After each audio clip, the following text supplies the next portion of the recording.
Fluff, that's you. You want to do the intro? Here you go. Do it. I've always wanted to do this. Hey everyone, welcome back to What Culture Dragon Balls. Damn it, this is the one. Hey everyone, welcome back to Attack on Productions. Fluff here. I've got Jake with me. Today, we're going to let him show off his Black Brawly thing. A couple weeks ago, he beat me with it. You guys saw it on the channel. So here it is. I'm going to get out of the way. Introduce yourself, where you come from, what you do. TCGN, comments below. Alright, I'm Jake. I'm the producer of the TCGNN podcast. We talk about trading cards and just the overall tabletop gaming world. And try and have some fun talking about news stories. Anyway, this is Black Broly. Swing on a leader, crit a life, mill 3 to make your opponent discard 1. It's kind of like reverse card advantage. On 4, you can draw 2 when you awaken at 4 life or less, and when you swing, you can pitch one of your non-black battle cards to the drop area to make your opponent discard again, and you can pitch a card from your hand to KO an opponent's battle card without barrier or without restriction. So, this deck is really weird. We're going to start off with the Kid Coup package. So we play 4 children, 2 Shenrons, and you'll see why these get played later, and 4 4-star balls. If you're playing a Black Saiyan leader, this should always be a consideration. It's basically infinite free 5k combos, so definitely something worth looking into. Shenron Unison, the use of this will become more apparent as the list goes on, but you can end up in a loop with this card and your leader, where you can send a skill list to the drop area to make your opponent discard, bring it back with Shenron, swing, and repeat the process on your next turn. Next up, we've got more weird cards. So 2 Dark Power Black Mask Saiyan. This is just if you don't hit your Kid Coup or a Shenron Unison on turn 1. And it's more ways to pick at the hand in a deck that isn't really hand control but likes to pick at your opponent's hand. Next we play 4 Time Agent Vegetas, 2 Time Agent Trunks, and 3 Gotenks Fusion of Friendship. This is the mill package. Most of the time these will end up in your energy, but if you do happen to hit one off of a mill on Broly, it's just free value. It's free real estate. Okay, that's it for me. Next up, we have the Overrealm package. So, 2 Bardoks. These help you dig deeper in the deck, and they're pretty easy to turn on. 2 of the Tag Team Trunks. This is just a great Overrealm card in general, and in a deck where we don't have a lot of time or energy to kill our opponent, this guy is invaluable. That's not how it works. Then 2 Mira Creator Absorb.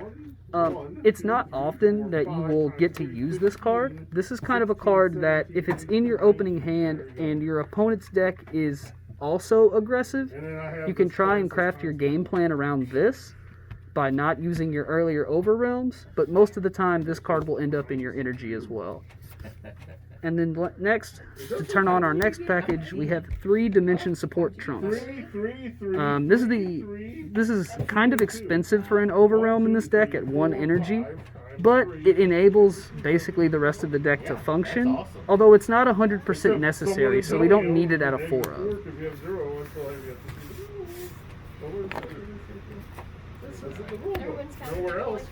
Next up, we play the red package. Yeah, this isn't a mono black deck.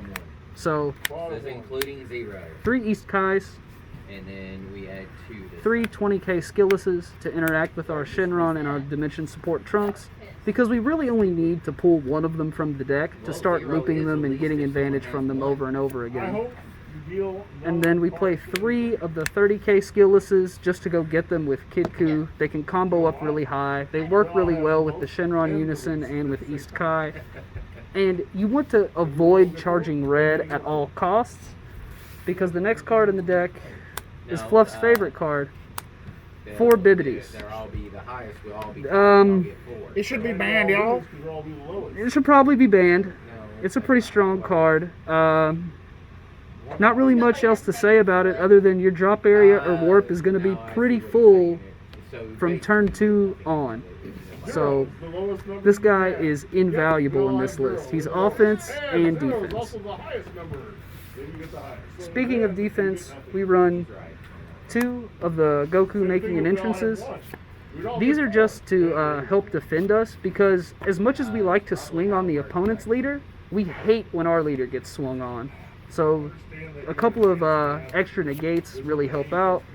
Because we play 4 Power Burst, we can recur the Black Mass Saiyans, the Kid Koos, or the making an entrances off of this to get a little bit more advantage for free, like we needed it. Basically, the idea is to make your opponent discard cards and pressure them with a lot of swings for a minimal amount of energy. And that's the list. There are a few more things you can consider for this deck. I brought some more cards. Sideboard action? Well, it's kind of a sideboard and kind of like if you wanted to play a different way. Okay. So if there's a lot of aggro in your meta, we can play Kami Global Unifier.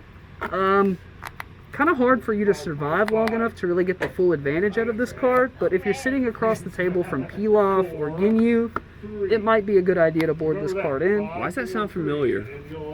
Oh yeah, didn't I beat you at Pilaf? I think so. I think I was playing this list as well. 2 Scientist Foos.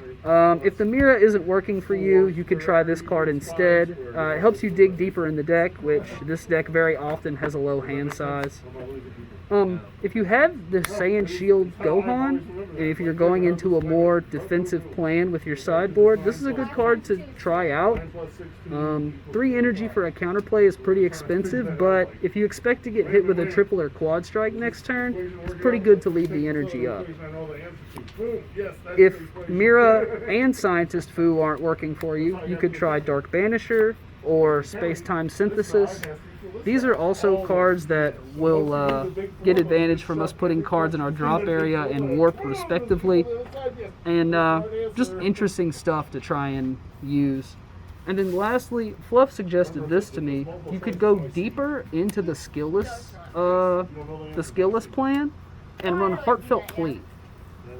Seems kind of weird to run a multicolor in a mono black deck, or a deck where you're only charging black energy, but with the amount of effects you have where you can pitch a card from your hand to gain advantage, be it from the Fusion of Friendship, Unison, or just your leader, if you can't cast it, it's a brain dead pitch. And 10k combo is nothing to sneeze at either. And lastly, with Heartfelt Plea, your Awaken with Black Broly is incredibly reliable. So if you start with one of these in your hand, you can very safely craft a game plan around it. That's pretty good there. Yep. Pretty good. Alright. Appreciate that, Jake. I can't talk apparently. It's getting late. Yeah, it is. So if you guys missed their original duel, check it out tomorrow. They'll have a rematch. So we'll see if Jake could maintain that title or if Fluff could take it. Now, granted, I don't think they're using the same. Jake's using the same deck. Fluff is not. So we'll see how that goes. Yeah, I think that covers it. So like always, you know, if you're new to the channel, hit that subscribe button. If you're just here, hit that like button if you enjoy the content.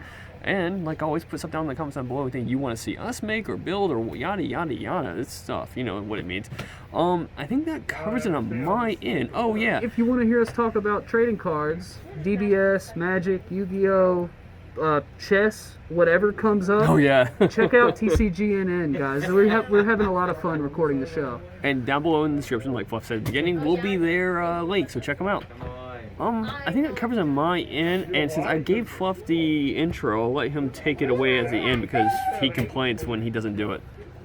As always, read your cards, know your plays, fluff out, and don't forget to subscribe to Watch Mojo.